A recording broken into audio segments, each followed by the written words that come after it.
E aí, pessoal, olha só, eu nunca fiz esse tipo de vídeo assim, que é vídeo de react, né, de ficar vendo vídeos que estão populares na internet e aí ficar fazendo piada e tal. Eu acho muito maneiro isso, mas nunca fiz. Porém, me chegou aqui agora um vídeo que eu tenho que reagir, porque eu vou reagir a um cara reagindo à minha casa. E esse cara, ele é o Felipe Boni, de uma empresa que chama Ugreen. E essa empresa é uma empresa muito foda, que dá consultoria e fala de arquitetura, e eu já vi os vídeos dele há muito tempo já, bem antes de eu fazer essa troca da casa, eu já tava vendo os vídeos dele porque são interessantes. Eu acho muito foda o jeito que ele explica as coisas, ele fala de arquitetura e fala do porquê das coisas, o porquê que a cozinha é assim, porquê que deve ser assim, assado.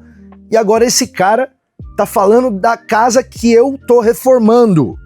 Isso é muito doido. Então, tô aqui no estúdio, onde eu trabalho aqui com os meus amigos, e todo mundo já foi embora e eu falei, eu tenho que fazer isso agora, e eu queria assistir o vídeo pela primeira vez já filmando. Então, esse é o primeiro react desse canal, eu reagindo ao Felipe Boni da Ugreen, reagindo à minha casa. O nome do vídeo é Autopsiei a Casa Mais Judiada de São Paulo. Então vamos ver. Vou soltar aqui o vídeo e a gente assiste junto. Em algum apartamento muito maneiro, reformado e quitado, tava tudo legal. Então eu troquei ele nessa casa podre, só porque tinha quintal. Aí, eu já gostei que ele viu a abertura, que ele não tava mostrando só os aspectos técnicos, mas ele deixou a abertura da série. Obrigado, Felipe, porque deu muito trabalho pra fazer, viu?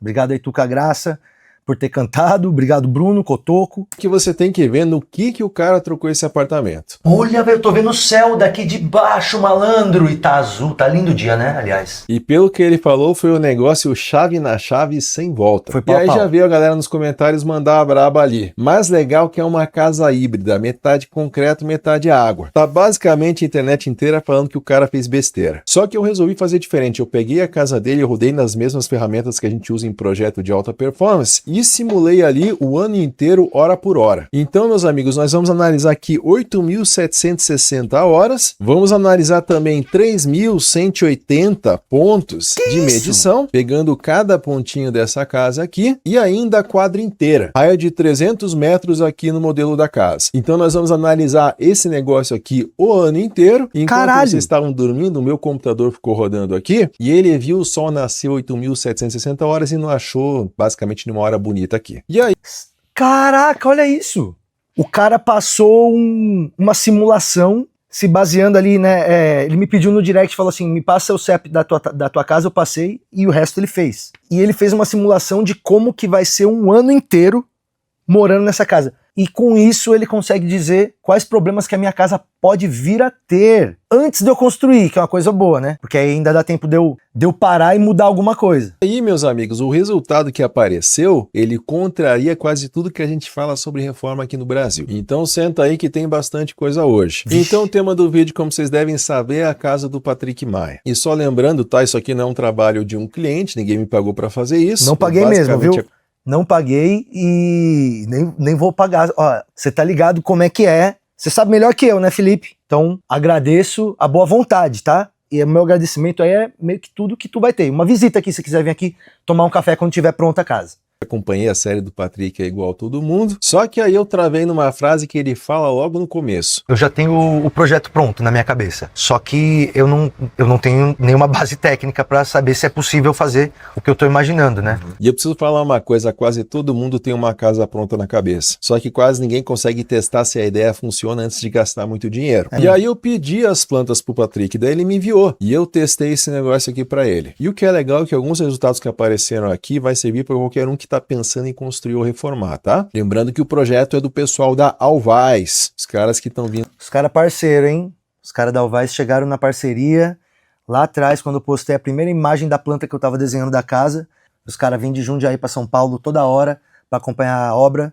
Então, ponta firme pra caramba, já fomos no Minhoca, já curtimos o show junto, enchemos a cara e tá legal demais. Só que antes de mostrar qualquer número para você, preciso ser honesto em relação a uma coisa, tá? Como eu falei, a casa já tem projeto, o pessoal da Alvaz já entregou a ideia aqui com a planta de reforma. Os caras da Alvaz vieram aí, chegaram junto, a gente vai agora estudar a planta dessa casa do jeito que ela está, e depois eu vou pegar essa planta que eles vão me mandar e vou fazer as alterações que eu tenho na minha cabeça. Então tudo que vai aparecer daqui para frente não é defeito de ninguém, tá? É o que a medição vai fazer em cima de um projeto que já é bom. Então já aperta o dedo no like e se inscreve no canal. Opa, ele falou que o projeto já é bom, você viu? Então, meus amigos, essa casa aqui não vive sozinha, né? Aí eu fiz o levantamento volumétrico, então, pegando esse raio de 300 metros, e a construção mais alta aqui tem 81 metros, porque os vizinhos, meus amigos, eles fazem sombra. E aí, simular uma casa isolada num terreno vazio, isso, obviamente, que vai dar um resultado bonito, e um resultado mentiroso também. Então, tem uma porrada de prédio aqui do lado. E aí, nós vamos ter uma análise do solstício de inverno aqui, e a gente começa a ver, né, a projeção da sombra aqui, ó, que vai ser bastante intensa e vai pegar aqui dos vizinhos na casa também. E isso também vai acontecer. Esse prédio aqui, ó, um desses prédios amarelo aí, ó, eu descobri que o Lucas Salles mora. Eu já fiquei sabendo que ele é meu vizinho. Olha só que maneiro, ele colocou os prédios em volta, ele simulou como que é a vizinhança no entorno de onde é a minha casa. Ela é bem nas sombras, né? Bem aonde o Mufasa fala pro leão não ir, né? E aí eu acho que é importante dar um contexto da casa para vocês entenderem um pouco mais. Então aqui eles estão no meio da casa, né? Olhando em planta é nessa área aqui. Aqui a gente consegue ter uma ideia da frente da casa. Aqui a portinha, a janela, né? Que vai ter ampliação e vai virar uma porta. Aqui vai ampliar e vai virar um banheiro, que vocês podem ver aqui também. Mais um depósito aqui no cantinho. Aqui a gente consegue ver a mesma janela da sala para o lado de dentro, que já é a janela superior da casa, ali no quarto, que vai virar um quarto de estar visto. Ele entendeu minha casa melhor do que eu. E aqui uma vista da lateral superior, tá sendo uma vista daqui para cá. E a ideia é colocar uma passarela e um solar aqui em cima. E aí nesses pavimentos eu coloquei aqui na simulação uma... Vixe, tá tudo vermelho aqui, parece que já tá tudo pegando fogo, hein? Não parece legal já, assim, eu não sei o que significa isso aqui. Tomara que eu esteja errado. E aí o cálculo ele vai dizer o quanto de luz que vai chegar em cada ponto aqui. Ah, isso... é luz então, não é calor, né? Se bem que a luz esquenta, onde vai bater o sol, mas é que do jeito que ele falou ali, parece que é onde vai reter muito calor. Bom, eu tô ansioso, eu tô falando antes. Caraca. E esse aqui, meus amigos, é o resultado que a gente tem. Então, amarelo é onde a gente tem luz sobrando. Já o azul escuro vai ser o lugar que você vai precisar acender a lâmpada às 2 da tarde. E cada quadradinho tem um número nele, demonstrando exatamente quantas horas a gente tem a quantidade de lux necessária, né, que é 300 lux, para que você tenha uma boa iluminação, isso medindo entre 8 da manhã e 6 da tarde. Então, Caraca, você passou muito tempo pensando na minha casa, hein? Porra! Felipe, obrigado, hein? Ele fez como se eu estivesse pagando. A gente tem aqui 91.5, 93.9 e vai descendo a 42, 38, 34, 36, 29, 28. Então isso aqui é a medição da sala, considerando, né, o nosso norte aqui para o topo. Ah, entendi. Vocês entenderam aí, ó? Tem muita luz na entrada e até metade da sala, assim, já chegando ali na cozinha. A parte da cozinha que é aqui no meio, aqui, ó, já vai ficar um pouco mais escura, ó. E aí nós temos áreas com boa iluminação e áreas com baixa iluminação. Por exemplo, essa entrada aqui tá com super baixa iluminação. Ah, mas aí é garagem. Aí é onde eu vou entrar com a bicicleta. Aí não precisa ser muito claro. Eu acendo uma luz lá em cima, lá a lâmpada no teto, já era. É justamente essa área aqui, ó. A porta tá pro lado de cá. Então o que significa no espaço desse? Significa lâmpada. Lâmpada acesa sempre quando for usar aquele espaço. Se a gente analisar também o depósito, que é essa área aqui, a gente também não tem iluminação nenhuma natural. É o que a gente enxerga aqui, né, no pavimento superior. Já o banheiro a gente vê aqui que tá 0 horas e aqui a gente vê que tá bem iluminado. Passando para a suíte tem uma boa iluminação em grande parte da área, mas na parte central aqui tem uma deficiência. Que é o que a gente enxerga aqui, ó. Já esse quarto tem uma grande área de boa iluminação. Esse quarto é muito iluminado mesmo. Esse quarto é onde pega toda a luz lá do fundo do quintal, lá que vocês estão ligados, entra tudo. Eu já falei em vários vídeos ali, as pessoas estão falando que tá caindo a casa inteira, e eu tô lá falando, olha que legal que tá essa luz no meio da sala. Como a gente vê aqui, e o banheiro também, é o que a gente vê aqui. A área de escada está com baixa iluminação. Claro que se abrir a portinha aqui do banheiro, entra um pouco, mas a gente sempre pensa num ambiente enclausuradinho. Eu tô pensando em abrir tudo isso aí, viu? Isso aí já mudou um pouco no projeto, depois eu vou atualizar aqui no canal, mas hoje eu fiz uma reunião lá com o Renato, nosso engenheiro lá, e eu falei pra ele da gente pegar esse banheiro que tem aqui em cima e arrancar ele, botar ele pro lugar onde é o depósito aqui, ó, ficar outro banheiro aqui, ó, onde é o depósito vai ser o banheiro. E aqui onde é o banheiro, integrar junto com esse quarto aqui e com o caminho lá pro solário. Aí vai ficar uma coisa toda aberta aqui, só com uma paredinha aqui, com uma janela aqui, ó.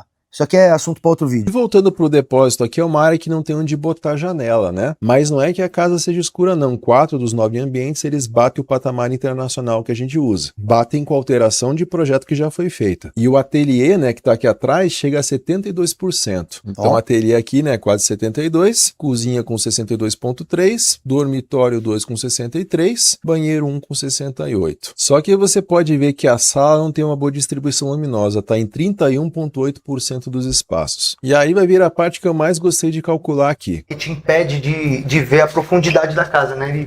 Ele mata, não chega luminosidade para cá também. E isso ser a entrada da casa me irrita muito, né? Porque na lateral, parece que você tá entrando escondido na tua própria casa e aí para você ter acesso você tem que entrar na casa de fato. Então... E o Patrick diagnosticou bem no olho, sem medir nada, sem usar software nenhum. Viu isso? Você ouviu? Que eu diagnostiquei no olho. Tem como fazer um curso de engenheiro EAD, assim, tipo, pra pegar o diploma em 4 meses? Não deve dar, né? Usando aqui. Ao invés de analisar toda essa desgraça com o software, eu simplesmente contrato o Patrick e ele vai nos lugares lá e mede. Tinha um amigo, inclusive, que ele não precisava de treino, ele media as coisas no passo. A gente fazia análise topográfica, ele ia andando e chegava lá no fim e falava 22,4. Eu faço isso. Eu desenhei a planta quando eu fui a primeira vez na casa. Eu fiquei andando pela casa e eu fiquei memorizando e tal, eu tirei umas fotos. Depois eu cheguei em casa e aí eu desenhei a planta no iPad assim, e depois a gente bateu e não ficou tão diferente assim não, viu?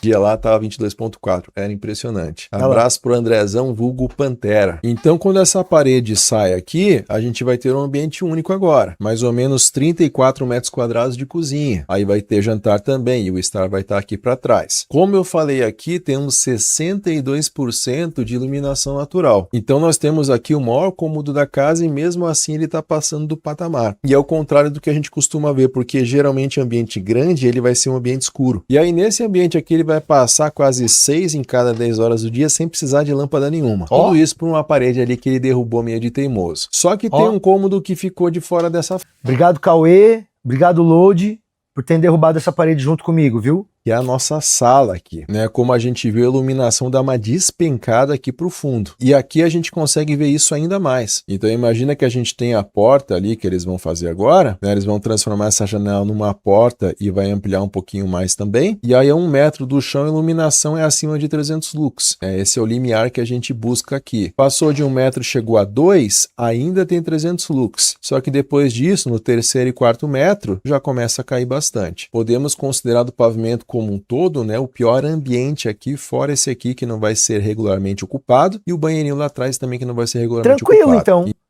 O pior, a entrada onde vai ficar a bicicleta. E o banheirinho do estúdio, se aí tá o pior, então tá excelente, né? Então, basicamente, a iluminação ela cai 73% em 3 metros. Vai sair de 720 lux aqui na frente e vai chegar aqui a 195. É só luz na frente e depois no fundo. Estaciona. E lá para trás começa a aumentar um pouquinho, porque daí já tem a cozinha. E por que isso acontece? É porque a luz não vem mais do céu. Essa luz que aparece nessa área aqui é uma luz que está batendo nos ambientes e está ricocheteando. E eu estou considerando essa solução de fachada, tá? Com 4 janelas aqui. Então, observando isso, o problema nunca foi a quantidade de janelas. O problema é que essa face aqui é uma face sul. O norte da casa está aqui para cima. E considerando o nosso norte para esse lado, o sol vai sempre passar por fora aqui, né? Essa área dos fundos vai estar sempre mais sombreadinha. Isso tanto no inverno que eu acabei de desenhar, como também no verão que está passando aqui, ó. O sol fica mais alto. Então tudo isso para dizer que mais janelas aqui não vai resolver o problema. Mas tem outras que podem. E aí eu mostro na sequência. E a casa inteira vai passar 45% das horas do dia sem precisar de lâmpada. Então, cozinha 58%, ateliê 59%, sala já cai bastante para 37%, suíte master aqui 30%. Mas a sala é para ser escurinho, né, já, né? Sala de living, já não precisa de tanta luz, então... 1,5%, dormitório 2,56%, banheiro 1,68%, banheiro 2,39% e depósito e escada vai precisar de lâmpada acesa. Então, em média, 45% das horas do dia sem precisar de lâmpada. Isso dá mais ou menos 86 kWh por mês que não vão sair da tomada. É uma boa economia aí. Mas guarda esse número porque ele vai voltar lá na frente. Vamos seguir mais um pouquinho. Vamos. Que é O meu pai sonho. falou, velho, você tinha que fazer aquecimento da casa inteira com solar. Ah, é verdade. Com placas. Porque aqui bate sol no telhado o dia inteiro, mano. Por esse lado aqui. Agora o sol tá vindo daqui, né? É isso aí, o sol tá vindo onde ele apontou. Aqui é a fachada sul, né? Mas isso, meus amigos, é palpite de pai. Palpite de pai sem medir nada. Então, eu vou conferir isso. Será que o pai do cara tava certo? Vixe, e agora, hein? Botou a credibilidade do seu Osmar na mesa agora, assim, ó. Pá! Será que o seu Osmar tá certo? Vamos ver. E aí a gente tem a medição das duas águas, água norte e água sul. A água sul é essa aqui, ó, a norte está do outro lado. Então são mais ou menos 59 metros quadrados, duas águas, mais ou menos uns 20 graus de inclinação. E aí eu rodei a simulação de um ano inteiro de irradiação. Essa irradiação toda que vai acontecer o ano todo, já descontando a sombra dos vizinhos. E o pai do Patrick estava certo, cara. Ó, meu pai bate o olho e fala, o sol vai passar aqui e bota o bagulho.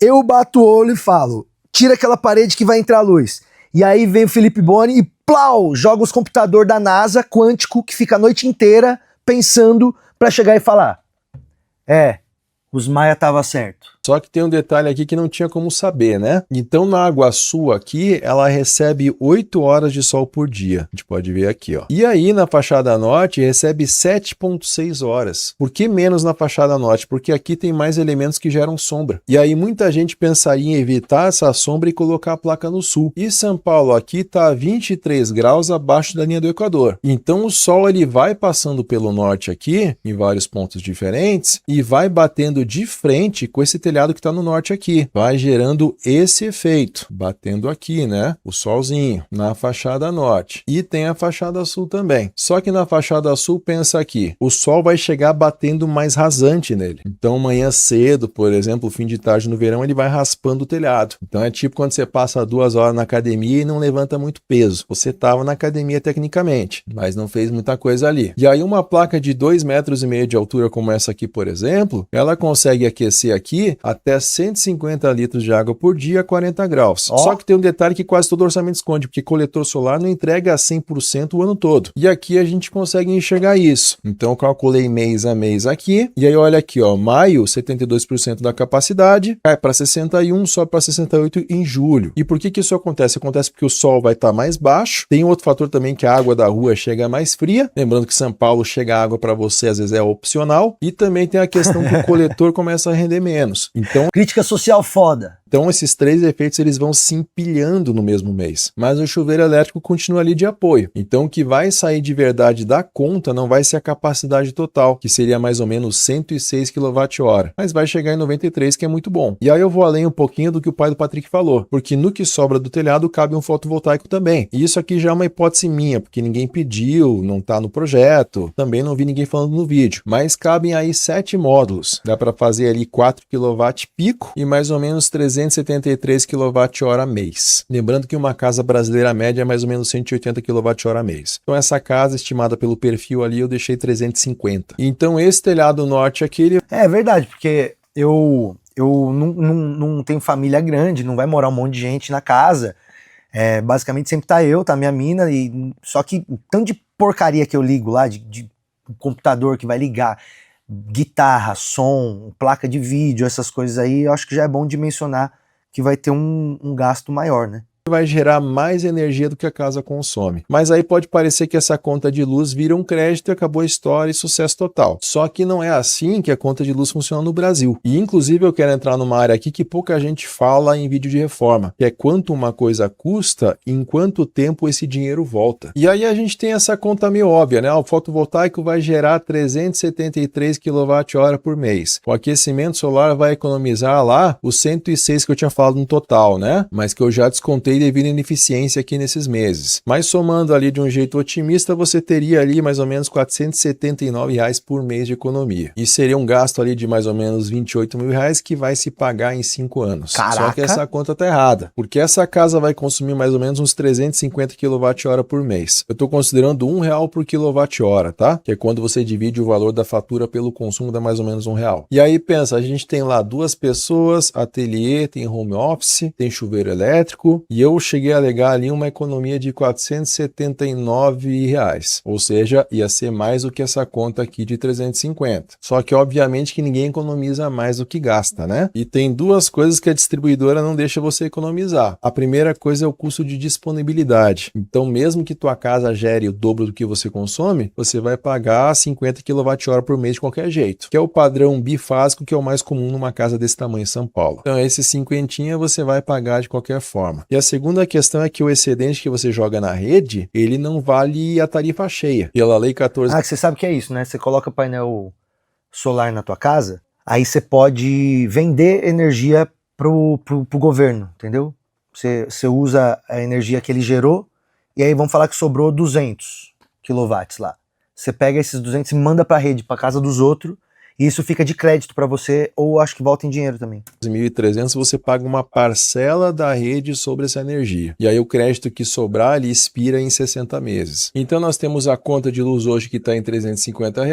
Aquecimento solar aqui vai tirar R$ 93 da conta. Aí nós temos o fotovoltaico, né, R$ 180, 2,8 quilowatts pico, né, que a gente chama. E aí sobra um remanescente de R$ 77. R$ 50 é o piso que a distribuidora vai cobrar de qualquer jeito. E esses R$ 27 aqui são a tarifa pelo uso da energia elétrica. Ou seja, quando os painéis geram energia excedente, eles vão lá para a rede da distribuidora. E aí quando a casa vai usar energia excedente como crédito, paga uma taxa. Paga uma taxa por esse transporte, né, que a gente chama de fio B. E aí o aquecimento solar continua sendo um dos melhores negócios para casa. Aí, ó, Osmar mais uma vez certo.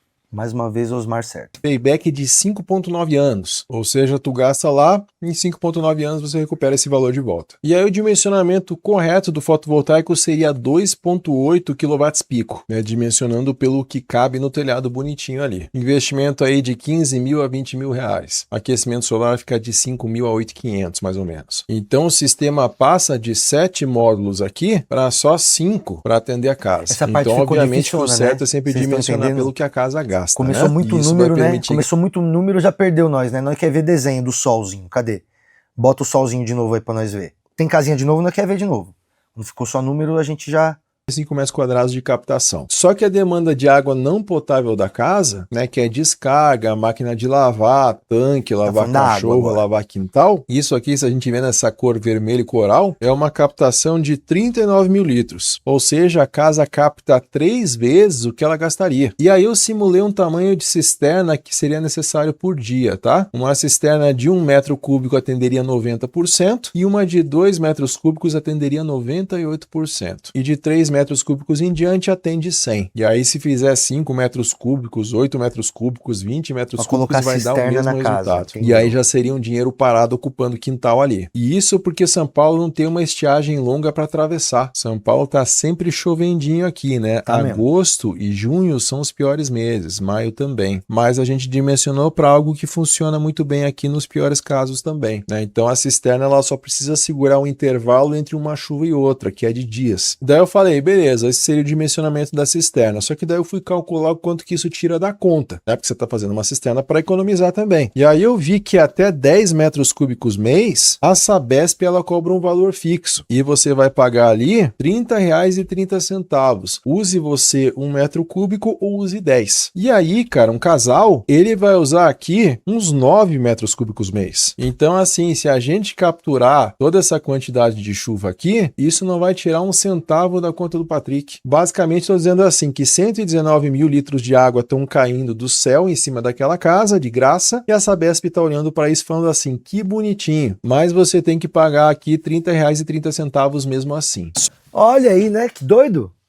choveu na minha casa e a Sabesp quer o dinheiro da chuva da minha casa? Só que se passasse de 10 metros cúbicos, aí vai começar a render ali tipo uns R$14 por mês. Mas pensa, você vai estar investindo de R$1.200 até R$4.500. Esquece, isso então dá pra isso comprar levaria um Play 5. 17 anos para pagar. E é por isso que eu não considerei cisterna aqui então. E eu vou falar uma coisa aqui no canal que reforma não costuma falar, tá? Porque vender cisterna com uma economia de conta para uma casa de 2 pessoas em São Paulo é uma enganação. Aí, porque ó. a cisterna vai ser de Gostei. verdade e seguro contra a falta da água. E tem a questão da drenagem também, né? Aqueles 76 metros cúbicos que hoje estão escorrendo para a rua. E no terreno que já tem umidade, né? Subindo do chão. Se você ver ali, o pessoal tá sempre analisando aquela umidade embaixo. Então, se for fazer a cisterna, dá para fazer pela questão da segurança. Vamos ouvir mais um trechinho aqui. Se fosse definir essa casa com uma palavra, seria infiltração? Seria um bom nome pra ela. Então a gente tem uma leitura óbvia aqui, uma casa abandonada que ninguém cuidou. Mas eu também queria entender isso melhor, porque é o seguinte, em 43% do ano, São Paulo vai passar dos 80% de umidade relativa. Então a gente vê aqui... Vocês entendem esse negócio de 80% de umidade relativa do ar?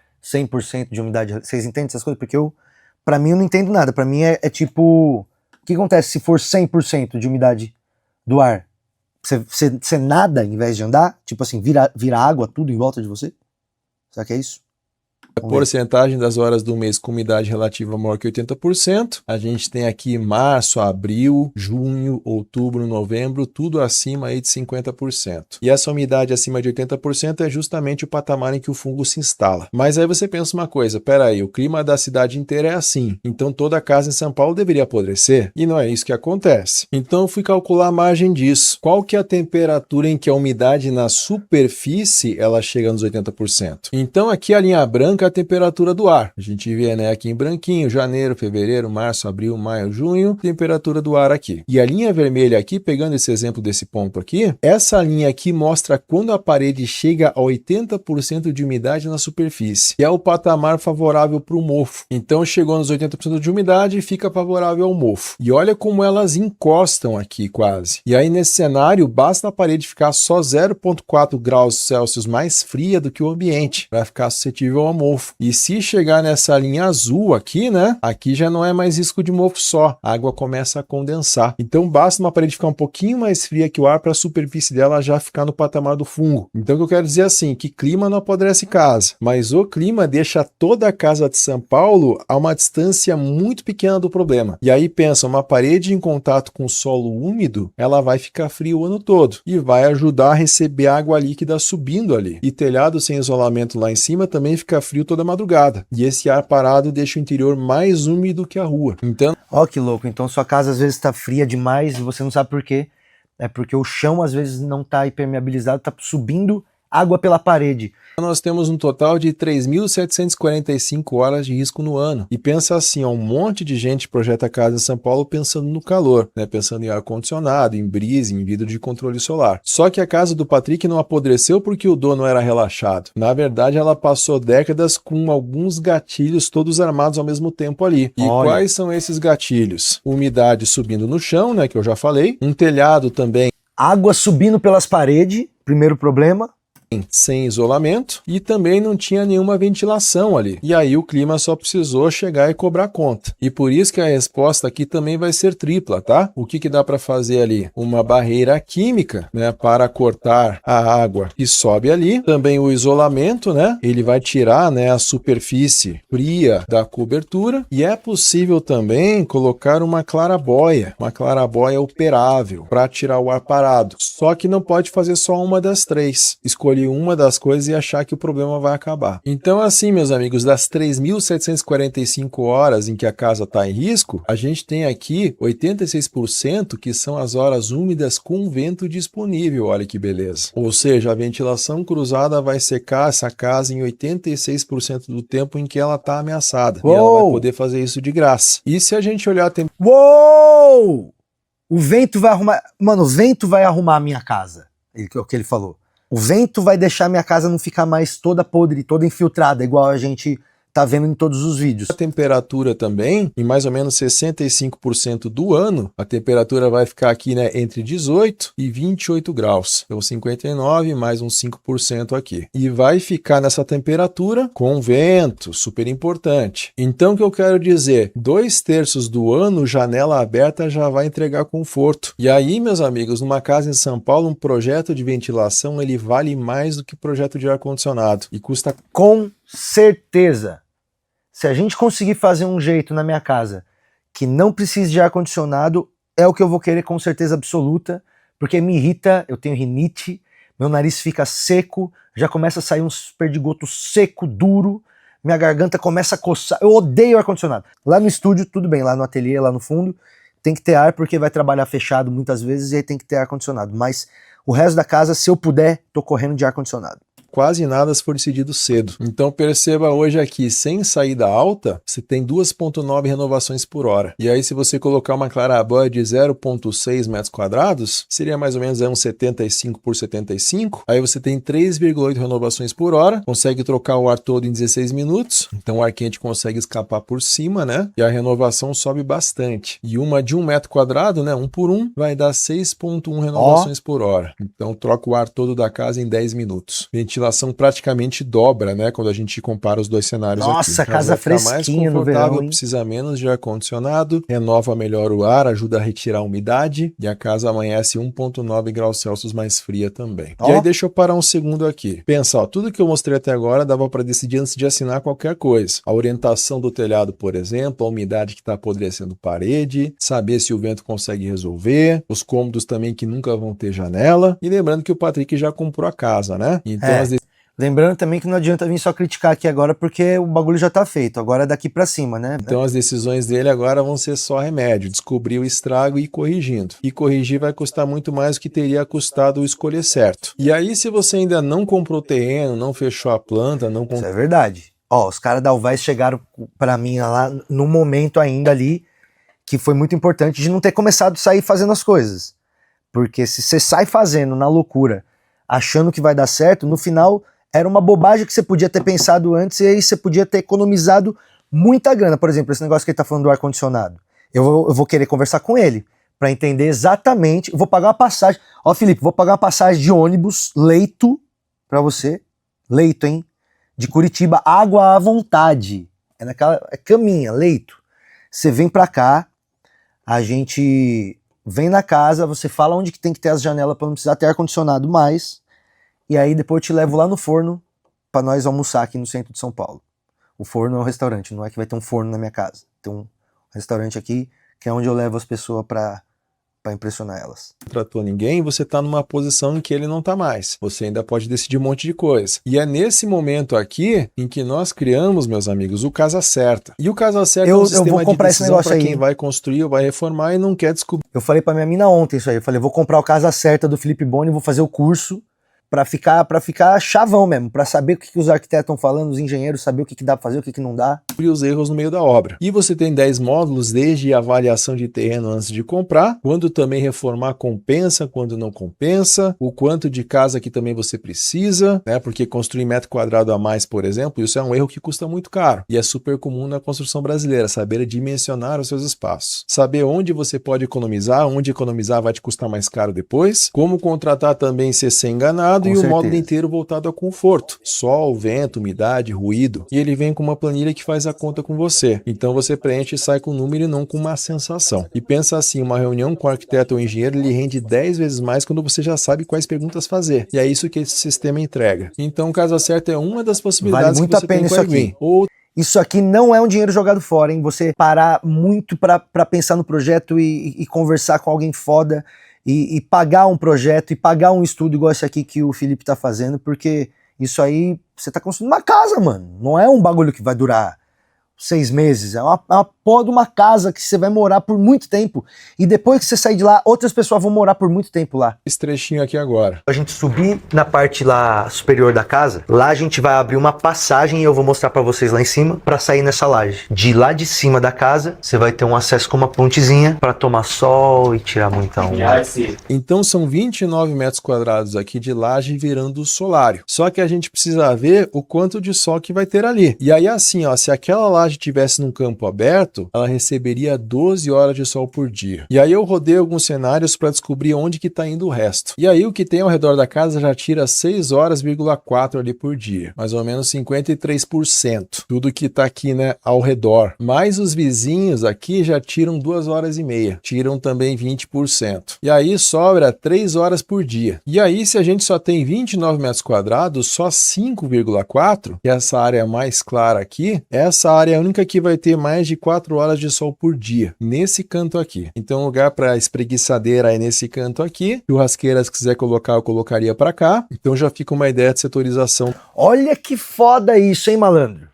Estourou, hein, Felipe? Também para o solário. E vamos falar agora sobre vedação. Que fica quase o tamanho daqui e vai ficar A ideia aqui é trabalhar com algumas esquadrias antigas de demolição, então a gente vai atrás de fornecedores para substituir essas esquadrias. Essa aqui, por exemplo, é de alumínio. Isso aqui não tem nada a ver com a estética do, e a gente do já que eu quero para casa. O restante das esquadrias originais que tem na casa, todas elas são de madeira no estilo bem antigo. Então vale a pena a gente manter essa característica da casa, buscar essas peças no mercado e substituir. E é isso que é legal, né? Que a gente vai. Outro trecho também. É verdade. Parece que é aquela coisa de, Eu não mano, tinha vamos reparado, botar é aí. verdade. Ela é de alumínio. Eu falei isso no outro vídeo agora há pouco também. Que puta, cara. Aí é o Paulo Biak, quando o Paulo Biak foi na minha casa pra conhecer, né? Paulo Biak é um cara que faz tours por São Paulo e por casa de vila em específico, porque ele tá procurando uma casa pra ele também de vila. Cara, Mata que negócio. muito, velho, porque olha que vidro maneiro. Então ele quer trocar todas as janelas antigas por esquadria antiga de madeira, que vai ser garimpada ali, né, em demolição. E ele tem razão porque o alumínio descaracteriza tudo ali. E aqui eu trago os 2 pavimentos de volta, com os ambientes fechados no modelo térmico. E eu avaliei isso aqui hora a hora o ano todo, tá? Os 9 ambientes que a gente tem aqui dentro. E aí eu testei 4 versões dessa janela para ver qual que é mais eficiente. E aqui a gente vê nesse verde piscina aqui tudo onde tem janela. E a gente percebe o primeiro como tá hoje, tá? Com o projeto atual. E aí eu tô fazendo uma segunda versão aqui utilizando o vidro simples, com esquadria restaurada e bem vedada. Tem que estar bem vedada com borrachinha, com escova ali, ferragem regulada também. E aqui a gente tem 34% a menos de carga térmica. Então uma casa muito mais eficiente termicamente. Temos também um outro caso aqui que é o vidro duplo comum vedado. Ele vai reduzir a carga térmica em mais 3% aqui. E fiz uma segunda opção com vidro duplo low-E vedado. É a coisa mais cara do mercado que tem. Gerou 0 de benefício. Então o que eu quero mostrar é o 34 aqui contra o 3. Para demonstrar para vocês que o buraco da casa não tá no vidro. Ele tá no ar que entra e sai pela fresta o dia inteiro. Então eu quero dizer que a gente poderia gastar aqui 25 mil reais em vidro duplo para não gastar 900 reais em borracha. E muita gente faz essa espécie de crossfit bizarra na construção civil, que é muito esforço no músculo errado. Então essa é uma ótima opção aqui. Vidro simples, com esquadria restaurada e vedada. Olha que foda. O vidro simples com a esquadria restaurada antiga e bem vedada vai me diminuir já 34% o aquecimento da casa. E aí tem o mais caro do mercado, que deve ser uma nota, 25 pau, uma janela e uma porta, ia me dar só 3% a mais de benefício. Não vale a pena nem fodendo. Vai conseguir manter madeira antiga, restaurada, com todo o caráter que ele quer, e ainda vai melhorar bastante o conforto térmico dentro de casa. E se pensar que a esquadria já está em cima da bancada do marceneiro, o custo disso vai ser quase 0. Só que essa estratégia tem um efeito colateral que precisa ser dito, porque vedar vai aumentar o calor, porque a casa também vai deixar de se resfriar sozinha pelas frestas quando está mais quente. Então, casa vedada precisa de ventilação decidida, tá? Janela que abre quando você quer e fecha de verdade quando você não quer. Mas não é só a distribuição luminosa que a gente vive, tem a questão do ofuscamento também, porque se a gente observar a fachada norte, né, lembrando que o norte está para cá, a fachada norte ela tem sol demais aqui. E a cozinha e o dormitório 2 que está aqui em cima, eles estouram o limite do ofuscamento, que é aquele sol que bate na tela do computador e dá aquela cegada. E a resposta padrão de qualquer arquiteto vai ser brise. E aí eu testei aqui 6 geometrias. Tava ontem, domingão, mexendo nisso, e a minha esposa perguntou o que eu tava fazendo, eu falei, beiral de 70 centímetros. Ela não perguntou mais. Então a gente tem a janela sem proteção, com beiralzinho de 30 centímetros, de 50, de 70, de 90, e um brise de lâminas também, tá? Então beiral aqui só para deixar claro que é, e também o brisezinho de lâmina, que é assim que a gente vendo na tela. E aí é nessa faixa verde que a gente quer chegar, tá? O máximo de distribuição luminosa, só que com o mínimo de ofuscamento possível. Então vamos avaliar, por exemplo, sem proteção aqui, a gente tem mais distribuição luminosa, né? Tá mais pra direita, e o ofuscamento tá alto. Aí eu troco por um de 30 centímetros, diminui a distribuição luminosa e o ofuscamento continua alto. E aí eu troco por um de 50, agora cai um pouquinho o ofuscamento. Cai aqui de 23 e vai cair aqui para uns 18% de área de ofuscamento nesses ambientes ali. Mas também cai a distribuição luminosa. Então perceba que quanto mais eu mexo, eu diminuo o ofuscamento, mas cai muito mais a distribuição de luz. Aí quando eu coloco um de 90, cai bastante o ofuscamento e a distribuição luminosa fica parecida com o de 70. E com as lâminas eu diminuo bastante o ofuscamento aqui, né? Fica em mais ou menos 6% da área, só que cai bastante também a iluminação. Fica aqui em 60. E agora, o que eu faço? Então basicamente eu tô fazendo uma troca de ofuscamento por escuridão, uma troca ruim. Só que as lâminas aqui, elas derrubam bem o ofuscamento. Só que também derruba, né, mais ou menos 9% de distribuição luminosa na casa inteira. Eu quero clarinho. A cozinha, o banheiro do dormitório abaixo do aceitável também. Mas tem uma questão aqui que vai transformar esse argumento do não passa brise num argumento positivo aqui. Porque perceba uma coisa, ó. No inverno, com o sol mais baixo, vai entrar 3,1 kW de calor. Em setembro vai entrar 2,9. E no verão, com o sol quase todo no céu, vai entrar só 0,5 no dia 21 de dezembro aqui. Então o que eu quero dizer é o seguinte, o problema da peça fixa é que ela fica lá o ano todo. E aí para cortar um ganho pequeno no verão, você pode cortar muita iluminação no inverno, que é justamente quando você pode usar esse calor para aquecer tua casa. Então nesse caso faz muito mais sentido uma persiana interna, um rolô, um brisa imóvel também. Então essa radiação que vai entrar no inverno vai ser muito bem-vinda. Não vale cortar isso aqui. E aí tem uma coisa aqui que foi minha favorita do vídeo, talvez. Eu não gosto de ter que entrar pela lateral da casa. O que eu imaginei foi a gente pegar essa abertura, aproveitar ela para virar uma porta, né? E botar uma janela de cada lado para quando a porta estiver fechada ter ventilação. Então, isso aqui é possível, né? Então apareceu um motivo emocional ali, né? Na lateral parece que você tá entrando escondido na tua própria casa. E como eu falei, né? Essa frente da casa ali é um sul franco que a gente chama. E se a gente for observar as 4 rosas por estação, a gente vai perceber grande parte do vento vindo do sudeste e também do sul. Um pouquinho do noroeste também. Mas sudeste e sul somados, eles mandam ali em 43% das horas do ano. Outono e primavera, eles dominam sozinhos, né? A gente pode ver aqui tudo para baixo, ó. Então o que eu quero dizer com isso? Que o vento predominante, ele vai bater justamente onde ele decidiu abrir a porta. Porra! Eu decidi abrir a porta pro vento. Caralho, velho. Tô muito feliz, mano. Tô muito feliz. Tipo assim, algumas coisas que eu achei era mesmo, assim, eu tenho que fazer isso por causa disso. Aí o cara que estudou falou, é isso mesmo. Chupa, professora Valdiva. Acertou a captação de ar da casa inteira por um outro motivo. Só que tem uma ironiazinha aqui também, porque a fachada sul é a mesma que vai deixar a sala escura, né? Porque no hemisfério sul ela quase não pega sol direto. Então a parede que tira a luz é a mesma que traz vento. Mas essa abertura também vai melhorar esse aspecto da iluminação. E aí faz muito sentido essa clarabóia aqui na escada. Porque pensa comigo, o vento ele vai poder entrar aqui, ele vai poder caminhar e ele vai poder sair aqui na escada. Com certeza, clarabóia na escada, malandro. Que tá meio fraca de iluminação, ó. E aí fecha-se um ciclo. Então isso pode ser um item importantíssimo da lista para eles colocarem no projeto. E aí vamos dar uma olhadinha então no resumo.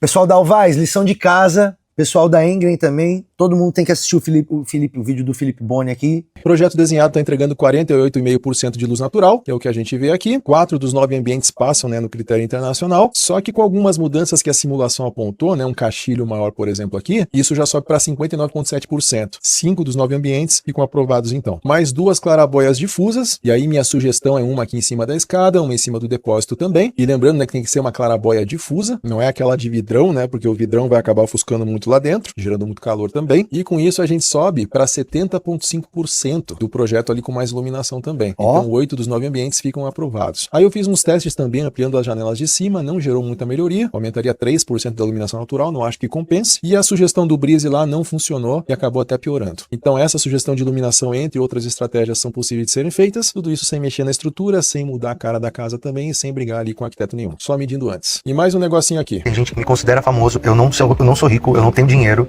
eu tenho que fazer uma obra extremamente inteligente, extremamente calculada, para eu não ter surpresas, porque eu não vou ter como marcar com essas surpresas. Então é importantíssimo o que ele falou. E aí o que eu sugiro fazer então? Ampliar os caixilhos da fachada sul, isso vai funcionar. Anota aí, Alvaz, ampliar os caixilhos da fachada sul, o pessoal da Engren aí que tá construindo a casa. Super bem, ela já ia ser aberta de qualquer jeito, né, para aquela porta nova. Também vedar as esquadrias, isso já vai ganhar um monte de pontuação também, né, para o conforto térmico. Sugiro também um isolamento térmico no telhado, isso eu não tinha falado ainda. O telhado atual tende a ficar 721 horas acima de 26 graus. Se deixarem novinho sem isolar, cai para 591 horas. Se fizer novinho com uma lã ali de 50 milímetros, isso aqui já cai para 543 horas. Isso aqui sai quase de graça numa troca que já vai acontecer de qualquer jeito, né? Também sugiro 2 clarabóias difusas, né? Como eu já tinha comentado antes. Vai ter, pode deixar, a gente vai pôr. Felipe, a gente vai pôr. Pode ficar tranquilo. Quando você for lá, vai ter clarabóia para você, tá bom? Que hoje tem 0 luz ali. Aquecimento solar volta em 4 anos, né? Então 4 anos aqui. Se quiser o fotovoltaico, volta em 8 anos. Cortar, né, a umidade do solo, porque se fizer reforma sem isso, vai voltar a mancha branca ali em 6 meses. Mas os arquitetos provavelmente já vão fazer. E aí, o que não fazer, né? O que não fazer é vidro duplo. Não acho que estava sendo considerado, mas não custa avisar. Seria um custo Nós não tava contendo nem vidro. Imagina duplo. mais muito grande, para não ter grandes melhorias. Também a lã de 100, né, milímetros ao invés de 50, então mantém 50 milímetros. Brise fixo também não está compensando. Cisterna também, se estiver pensando em economia. Mas vale pensar, né, se for segurança. E nada disso aqui exige tecnologia cara, material importado, é tudo lã de PET, borracha de vedação, 2 furos no telhado ali e também melhorar a janela. E aqui tem os retornos de investimento também. Aproveitar a luz natural tem retorno imediato, isolar o telhado, retorno em 4,1 anos, aquecimento solar 5,9, fotovoltaico 8 que eu já tinha comentado. Vedar as 12 esquadrias é algo imediato de benefício. Abrir saída de ar na fachada também, benefício imediato praticamente. As clarabóias têm o payback mais complicado aqui, mas é por questão de habitabilidade. Cisterna de 2 metros cúbicos não compensa. E vidro duplo, depois de vedar, não compensa também. Eu comprei um lote e ganhei uma casa que dá pra você desmontar. Exatamente. Então, meus amigos, o Patrick tá no jogo da correção. Só que quem ainda não comprou e tá no jogo da decisão, é aí que o dinheiro pode ser ganho de verdade, tá? E se você tá na segunda situação, casa certa é o caminho. E também se você já passou dessa fase, né, tem terreno na mão, orçamento definido, quer saber se esse tipo de análise pode fazer sentido pro seu projeto também, a gente atende número limitado de projetos por vez. E aí tem um formulário na descrição. Você preenche, a gente analisa e responde se faz sentido conversar. Para as duas situações, link na descrição. E Boa, Patrick, Felipe. boa sorte na casa. Tua série tá ensinando mais gente sobre reforma do que muito curso por aí. E eu espero... Caralho, que legal, hein? Obrigado, mano. Obrigado pelas palavras. Falou que minha série tá ensinando mais sobre reforma do que muito curso por aí. Poxa, que legal. Porque é uma coisa que eu nem sabia que eu tinha tanto interesse em fazer, assim. Eu tenho o Clube do Minhoca, que eu fiz o Clube do Minhoca, né? Botei a cara do Minhoca do jeito que é. Nesse nosso estúdio aqui mesmo que tem, né? Eu projetei boa parte das coisas aqui e tudo. Mas, e o meu apartamento antigo eu também fiz a reforma dele. Mas desse tamanho, do jeito que a gente tá fazendo agora, eu nunca pensei que eu ia fazer. Eu cheguei a falar várias vezes na minha vida, nunca mais faço reforma. E eu tô aqui entrando na maior de todas. E tô feliz do Felipe ter falado que a gente tá fazendo uma parada legal. Então, fico muito feliz mesmo, galera, pela aceitação que vocês estão tendo com esse projeto aqui. Nós estamos tentando alimentar cada vez mais a nossa base aqui de membros com conteúdo exclusivo. Então, você que ainda não se tornou membro, você pode virar membro do nosso canal. Faz isso aqui pra... Todo mundo tá me encontrando na rua, tá falando da casa, e eu adoro falar. Tem até uma sugestão de um seguidor para mudar uma parte da casa que eu acho que eu vou seguir essa sugestão. Vou postar um vídeo aqui no canal sobre isso essa semana. E vamos ver o que mais que o Filipão aqui falou. E, pô, sem palavras, Felipe. Sem palavras. Muito, muito obrigado por ter, caramba, se desprendido desse tempo enorme para falar sobre o projeto da minha casa e transformar isso num conteúdo tão bacana também para tanta coisa, para tanta gente. Porque isso aqui não tem a ver só comigo, né? Ele tá aplicando conceitos que valem para você aplicar na sua casa também. Então você que está planejando fazer alguma coisa que eu tô fazendo aqui, talvez você estava colocando um brise e agora você vai falar, deixa eu fazer esse estudo para ver se vale a pena colocar o brise ou não, para ver se vale a pena colocar um caixilho diferente ou não. Legal. Espero também que eu tenha contribuído de alguma forma. Tanto com você, Patrick, quanto com você que está assistindo também. E manda nos comentários quais desses números te surpreendeu mais. E se você tem uma casa com um problema que ninguém consegue explicar, descreve aqui também. Foda! Foda pra caralho. Que legal, hein, mano? Que legal esse cara também, né, galera? Espero que vocês sigam aí também a página dele, o perfil dele aqui, o canal dele também. Tem me ajudado muito mesmo, muito. Eu tenho visto... Eu acho que eu já zerei praticamente a playlist dele. Vejo toda hora. Tô andando de bicicleta, tô ouvindo ele falando. E espero que vocês tenham gostado desse react. E é isso aí, Filipão, tamo junto. Espero uma visita sua aí. O papo de mandar o busão pra você aí, ó, leito. Pra você e pra sua esposa, leito.